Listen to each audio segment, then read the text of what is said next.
Hello everyone, current affairs की class में आपका स्वागत है। आज है 17 अक्टूबर और आज जो कुमार गौरव सर ने करंट अफेयर्स की क्लास करवाई है, फूल पत्ती वाली क्लास, वो हम लोग करेंगे, जो कि बहुत जल्दी हो जाएगी। 2 घंटे की क्लास, 1.5 घंटे की आपकी 10 से 12 मिनट में हो जाएगी। और लास्ट में कल की क्लास का भी फटाफट से रिवीजन करेंगे और कुछ इंपॉर्टेंट आर्टिकल्स देखेंगे जो कि एग्ज़ाम के लिए बहुत ज़्यादा इंपॉर्टेंट है। तो क्लास को स्किप मत करना। ये नोट्स आपको मेरे टेलीग्राम चैनल पर मिलेगा। पहला क्वेश्चन देखते हैं, न्यूजीलैंड का नया प्रधानमंत्री किसे चुना गया है? तो जो नया प्रधानमंत्री चुना गया है वो क्रिस्टोफर लक्सन को चुना गया है। ये जो है नेशनल पार्टी से जो कि 38वें नंबर के हैं। किसके स्थान पर? तो क्रिस हिपकिंस के स्थान पर क्रिस्टोफर लक्सन को चुना गया है। ये है क्रिस्टोफर लक्सन। इससे पहले जो अभी जो जेसिका आर्डन है वो न्यूजीलैंड की एक महिला पीएम रह चुकी हैं, जो कि एग्ज़ाम के लिए इम्पॉर्टेंट है।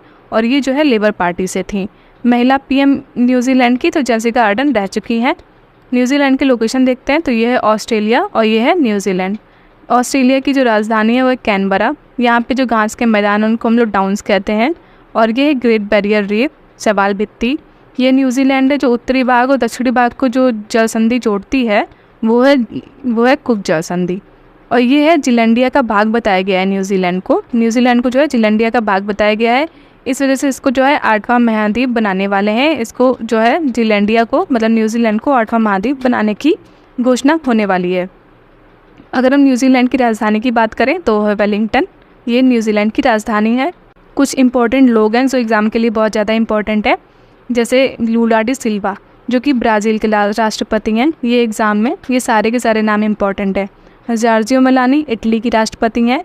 हुन मानेट जो हैं वो कंबोडिया की। और जस्टिन ट्रूडो कनाडा के। और बेंजामिन नेतन्याहू जो है वो कहाँ के पीएम हैं? तो इजराइल के हैं। ये एग्ज़ाम के लिए इम्पोर्टेंट है। कहाँ के हैं? तो इजराइल के हैं। दूसरा क्वेश्चन है, 2028 लॉस एंजल्स ओलंपिक में किन खेलों को शामिल किया गया? तो इसमें जो है अभी IOC की जो है 141वीं बैठक हो रही है। कहाँ पे? मुंबई में जियो वर्ल्ड सेंटर में। ठीक है, तो वहाँ पे जो है 5 खेलों को शामिल किया जा चुका है।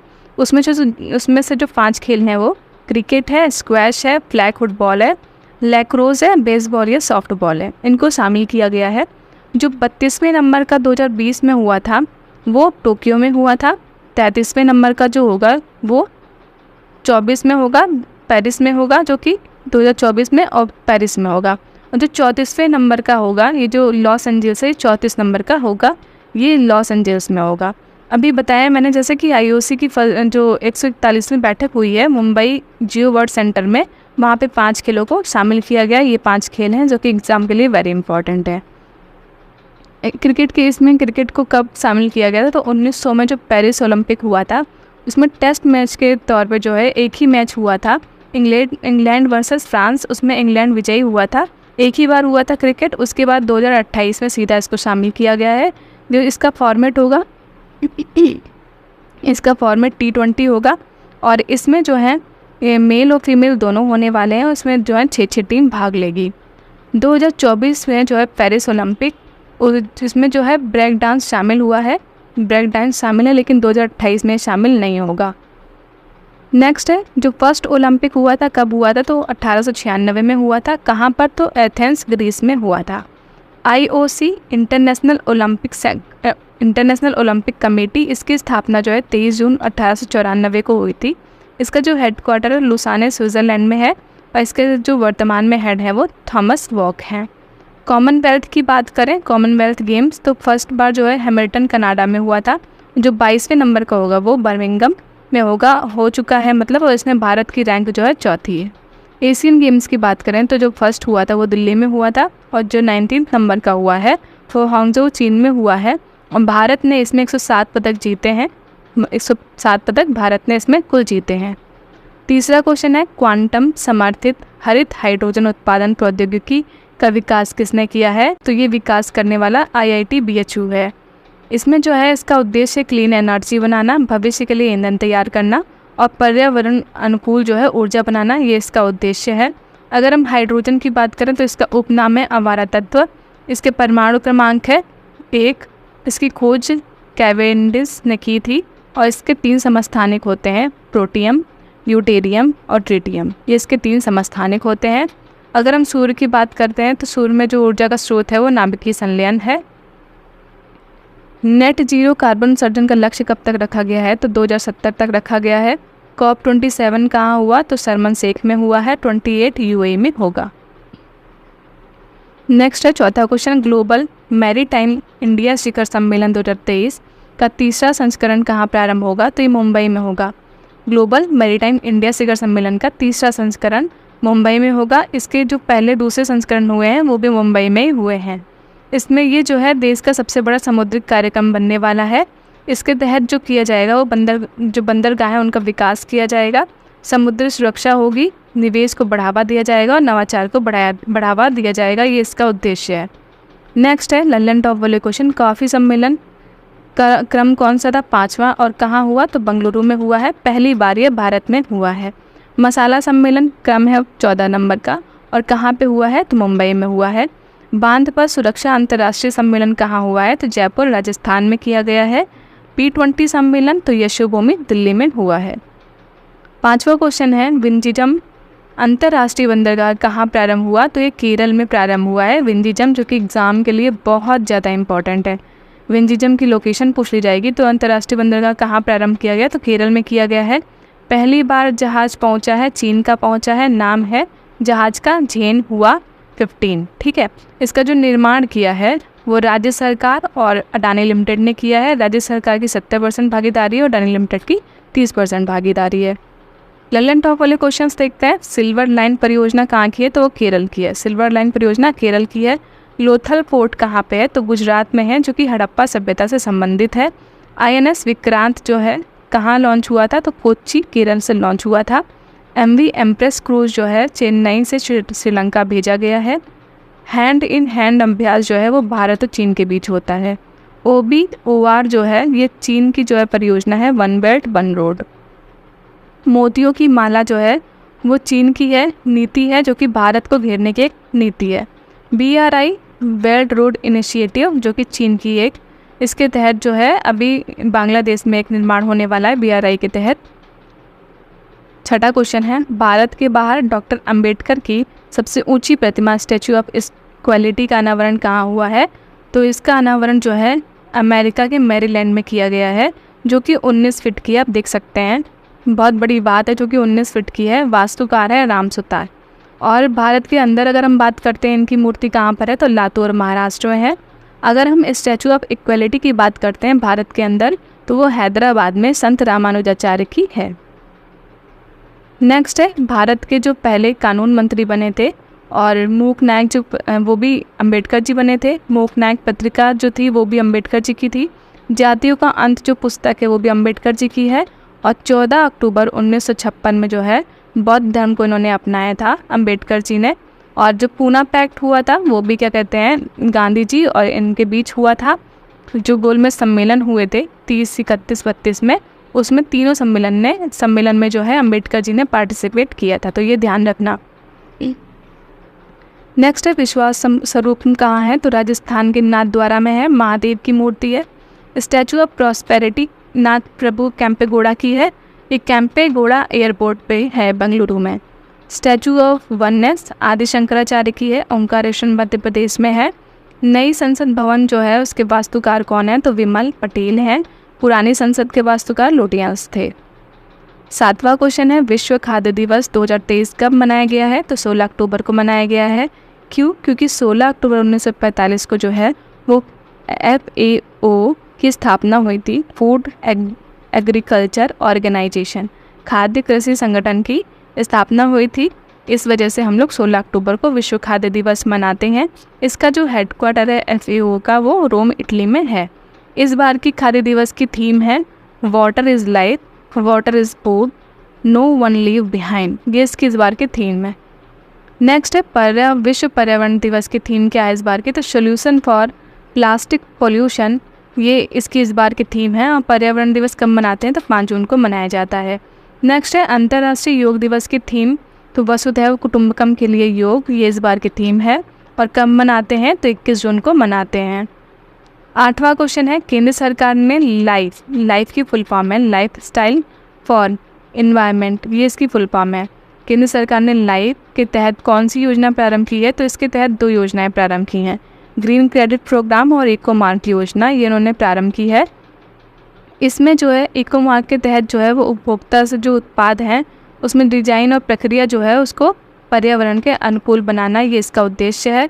अगर हम ग्रीन क्रेडिट की प्रोग्राम की बात करें तो इसमें पर्यावरण हेतु स्वैच्छिक कार्य करना और जल और वन का संरक्षण करना, ये इसका उद्देश्य है। नेक्स्ट है पीएम प्रणाम योजना, जो है वो भूमि प्रदूषण कम करने के लिए प्रारंभ की गई है। मिस्टी योजना मैंग्रोव के संरक्षण के लिए प्रारंभ की गई। यूरिया गोल्ड जो है मिट्टी में सल्फर की कमी को दूर करने के लिए प्रारंभ की गई है। विश्वकर्मा योजना अभी ये जो है बुनकरों के लिए प्रारंभ की गई है। अमृत वृक्ष आंदोलन असम में प्रारंभ किया गया है। नवा क्वेश्चन है, इसरो और विज्ञान भारती ने स्पेस ऑन व्हील्स कार्यक्रम कहाँ प्रारंभ किया है? तो अरुणाचल प्रदेश में प्रारंभ किया है। क्यों किया है? क्योंकि स्टूडेंट को जो है स्पेस से संबंधित प्रोग्राम और रॉकेट और जो उपग्रह हैं उनकी जानकारी दिलाना, ये इसका उद्देश्य है। इसरो की स्थापना 15 अगस्त 1969 में हुई थी। एस सोमनाथ जो हैं प्रेजेंट टाइम में इनके हेड हैं। अगर हम कुछ बात करें कि किससे कौन सा उपग्रह भेजा गया था, तो LVM-3M4 से चंद्रयान 3 भेजा गया। PSLV-C56 DSSAR भेजा गया, सिंगापुर का था। PSLV-C55 से सिंगापुर का उपग्रह भेजा गया। PSLV-C54 से भूटान का जो उपग्रह है INS-2B वो भेजा गया। PSLV-C57 से आदित्य L1 भेजा गया। PSLV-F12 से NVS-01 भेजा गया। SSLV-D2 से जो है वो SSLV की पहली सफल उड़ान थी और इससे आज़ादी सेट और EOS-07 लॉन्च किया गया। नेक्स्ट 10वां क्वेश्चन, हाल ही में दिवंगत हुए MS गिल कौन थे? तो ये जो है पूर्व मुख्य चुनाव आयुक्त थे। वो 1996 से 2001 तक रहे थे। इनको पद्म विभूषण भी मिल चुका है। वर्तमान में अगर CGI की बात करें तो वो DY चंद्रचूड़ हैं। ये कुछ इंपॉर्टेंट हैं जो कि एग्ज़ाम के लिए बहुत ज़रूरी हैं। जैसे मुख्य सूचना आयुक्त की बात करें तो इस समय यशवर्धन कुमार सिन्हा हैं। मुख्य सतर्कता अधिकारी की बात करें तो प्रवीण कुमार श्रीवास्तव हैं। सुकुमार सेन की बात करें तो भारत के पहले चुनाव आयुक्त थे। TN सेशन पूर्व चुनाव आयुक्त थे। रमा देवी जो है भारत की पहली चुनाव आयुक्त थी, महिला चुनाव आयुक्त पहली थी। और राजीव कुमार जो है वर्तमान में मुख्य चुनाव आयुक्त हैं। प्रवीण सूद CBI के हेड हैं वर्तमान में। राजीव गाबा जो हैं वो कैबिनेट सचिव हैं प्रेजेंट टाइम में। गिरीश मुर्मू CAG हैं कैग। और R वेंकटरमण जो है प्रेजेंट टाइम में महान्यायवादी हैं। आज का आखिरी है, इसमें हनोई में जो है 18वीं भारत वियतनाम संयुक्त आयोग की बैठक का आयोजन हुआ है। तो ये पूछ सकता है कि कहाँ पर 18वीं भारत वियतनाम संयुक्त आयोग की बैठक का आयोजन हुआ है? तो हनोई में हुआ है। कल की क्लास का रिवीजन करते हैं। सत्यजीत रे excellence in film life time award किसे दिया गया? तो माइकल डगलस को दिया गया है। चिराग सात्विक की जोड़ी को BWF रैंकिंग में कौन सा स्थान मिला है? तो प्रथम स्थान दिया गया है, जो कि वर्ल्ड की नंबर 1 जोड़ी बन चुकी है। नेक्स्ट है विश्व प्रवासी दिवस 2023 कब मनाया गया? तो 13 मई और 14 अक्टूबर को मनाते हैं, साल में 2 बार। 14 क्वेश्चन है, प्रारंभ नागपट्टिनम और कांके सतुरई नौका सेवा का संबंध किससे है? तो भारत और श्रीलंका से है। 5वां क्वेश्चन है, प्रतिवर्ष विश्व विद्यार्थी दिवस किसकी जयंती पर मनाया जाता है? तो डॉक्टर APJ अब्दुल कलाम की जयंती पर मनाते हैं। नेक्स्ट है, भारतीय नौसेना ने पूर्वी तट पर कौन सा तटीय सुरक्षा अभ्यास किया है? तो सागर कवच अभ्यास किया है। नेक्स्ट है, प्रेसिडेंट कलर सम्मान किसे मिला है? तो नागा बटालियन को दिया गया है। इटली की FIDE वर्ल्ड जूनियर रैपिड शतरंज चैंपियनशिप 2023 के ओपन वर्ग के विजेता कौन बने हैं? तो रौनक साधवानी बने हैं। नेक्स्ट है, झारखंड महिला एशियाई चैंपियन ट्रॉफी 2023 का शुभांकर क्या है? तो जूही है, जूही एक हाथी है। अगला है आखिरी, MCC वर्ल्ड क्रिकेट समिति का अध्यक्ष किसे नियुक्त किया गया है? तो कुमार संकारा को नियुक्त किया गया है। अब हम लोग कुछ पहले अनुसूचियाँ देखते हैं, फिर इम्पोर्टेंट आर्टिकल्स देखेंगे। पहली अनुसूची जिसमें 28 राज्य और 8 केंद्र शासित प्रदेश के बारे में दिया गया है। दूसरी अनुसूची में वेतन भत्ते और पेंशन से संबंधित प्रावधान है। तीसरी अनुसूची में शपथ संबंधी प्रावधान है। चौथी में राज्यसभा की सीटों का उल्लेख दिया गया है। 5वीं अनुसूची अनुसूचित जाति और जनजाति क्षेत्रों के प्रशासन के बारे में है। 6ठी अनुसूची में असम, मेघालय, त्रिपुरा, मिजोरम, ये 4 हैं, असम, मेघालय, त्रिपुरा और मिजोरम का जनजातीय प्रशासन के बारे में दिया गया है। 7वीं अनुसूची केंद्र राज्य की बीच शक्ति का सातवीं अनुसूची में केंद्र राज्य के बीच शक्ति के बंटवारा के बारे में दिया गया है। आठवीं अनुसूची में 22 भाषाओं का उल्लेख दिया गया है। मूल भाषा में 14 भाषाएं थी। 21वें संविधान संशोधन से सिंधी जोड़ी गई। 71वें से नेपाली, मणिपुरी, कोंकणी जोड़ी गई और 92वें संविधान संशोधन से बोडो, डोंगरी, मैथिली, संथाली जोड़ी गई। 9वीं अनुसूची जो कि पहले संविधान संशोधन से जोड़ी गई, भूमि सुधार से संबंधित है।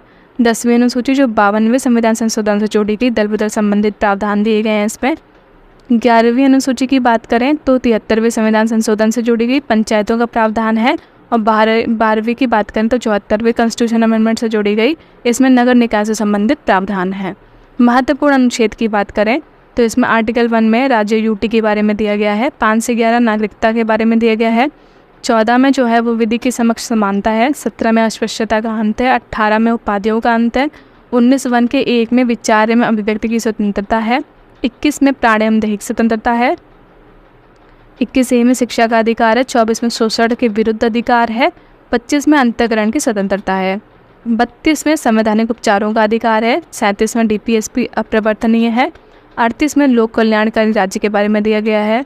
39A में निःशुल्क विधिक सहायता है। 40 में ग्राम पंचायत का गठन है। 44 में समान नागरिक संहिता है। 47 में पोषण के बारे में है। 50 में जो है कार्यपालिका और न्यायपालिका का पृथक्करण दिया गया है। 51 में अंतर्राष्ट्रीय शांति के बारे में है। 51A में मौलिक कर्तव्य दिए गए हैं। 52 में राष्ट्रपति के बारे में दिया गया है। 53 में कार्यपालिका शक्ति दी गई है। और 54 में निर्वाचक मंडल जो कि राष्ट्रपति से संबंधित है। 55 में जो है वो निर्वाचक विधि दी गई है। 56 में कार्यकाल 5 वर्ष होगा। 60 में जो है शपथ संबंधी प्रावधान है जो कि CGI दिलाते हैं। 61 में महाभियोग है। 63 में उपराष्ट्रपति जो कि राज्यसभा के पदेन सभापति भी होते हैं। 71 में चुनाव विवाद का निपटारा जो है वो सुप्रीम कोर्ट करेगा। 72 में क्षमादान संबंधी प्रावधान है। और 76 में महान्यायवादी के बारे में दिया गया है। 108 में संयुक्त बैठक का प्रावधान है। 110 में धन विधेयक संबंधी प्रावधान है। 112 में वार्षिक वित्तीय विवरण संबंधी प्रावधान है। 123 में राष्ट्रपति अध्यादेश जारी करने की शक्ति है। 124 में सुप्रीम कोर्ट है। 129 में अभिलेख न्यायालय है। 143 में राष्ट्रपति जो है परामर्श सुप्रीम कोर्ट से ले सकता है। 148 में CAG है। 153 में गवर्नर है। 161 में क्षमादान संबंधी प्रावधान है। 165 में महाधिवक्ता के बारे में दिया गया है। 213 में अध्यादेश राज्यपाल जारी करने की शक्ति है। और 214 में हाई कोर्ट है। 215 में हाई कोर्ट का अभिलेख न्यायालय है। 226 में रिट जारी करने का अधिकार हाई कोर्ट के पास। 239A के A में दिल्ली से संबंधित प्रावधान है। 243 के 43A में जो है वो स्थानीय स्वशासन और ग्रामीण संबंधी प्रावधान है। 246A में GST के बारे में दिया गया है जो कि 101वें संविधान संशोधन से जोड़ी गई थी। 263 में अंतर्राज्यीय परिषद के बारे में है। 266 में संचित निधि के बारे में है। 267 में आकस्मिक निधि के बारे में है। 280 में वित्त आयोग। 300A में संपत्ति का अधिकार है। 315 में UPSC के बारे में। 324 में निर्वाचन आयोग संबंधी प्रावधान है। 338 में NCSC national commission for scheduled caste के बारे में है। 338A में NCST national commission for scheduled tribe के बारे में है। नेक्स्ट है 343 में राजभाषा हिंदी होगी। 352 में राष्ट्रीय आपात के बारे में। 356 में राष्ट्रपति शासन। 360 में वित्तीय आपात। 368 में संविधान संशोधन संबंधी प्रावधान है। 370 में जम्मू कश्मीर के बारे में दिया गया है। तो आज की क्लास हमारी यहीं पे समाप्त होती है। आपको क्लास कैसी लगी कमेंट में ज़रूर बताइएगा। मिलते हैं अगली क्लास में।